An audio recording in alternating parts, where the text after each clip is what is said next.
Ko'pchilik so'raydi bizdan qaysi programmani обеспечение yaxshi, учетni qaysi programmada olib borgan ma'qul deb so'rashadi. 7 yil davomida biz 3-4 marta programma almashtirganmiz. Bizani ulgurji savdomizda oldin SmartUp degan programma bo'lardi. Hozir tushunib yetyapman, zo'r programma. O'shanda qadrini bilmaganmizda, buxgalteriya bilan integratsiyasi bo'lmagani uchun 1Sga o'tganmizda, mana haligacha eslayman, juda qulay programma bo'lgan. Ayniqsa agar sizni торговый представительlaringiz bo'lsa, ulgurji savdo bilan shug'ullansangiz, kontrol uchun zo'r programma.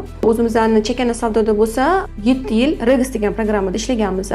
Programmani yaxshi yomonligini meni fikrimcha eng asosiy aniqlashtiradigan narsasi bu qo'llab-quvvatlash xizmati. Mana shu SmartUpda ham, Regisda ham zo'r qo'llab-quvvatlash xizmati. Savol bersangiz, 10 minutda javob beradi.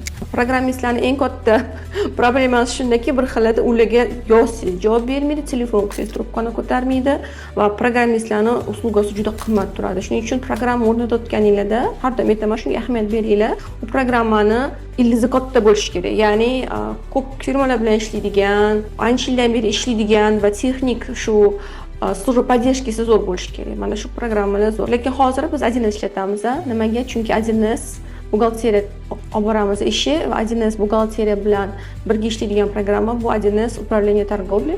Ozgina qiyinroq, lekin o'rganib qoldik. Zato uchet четкий.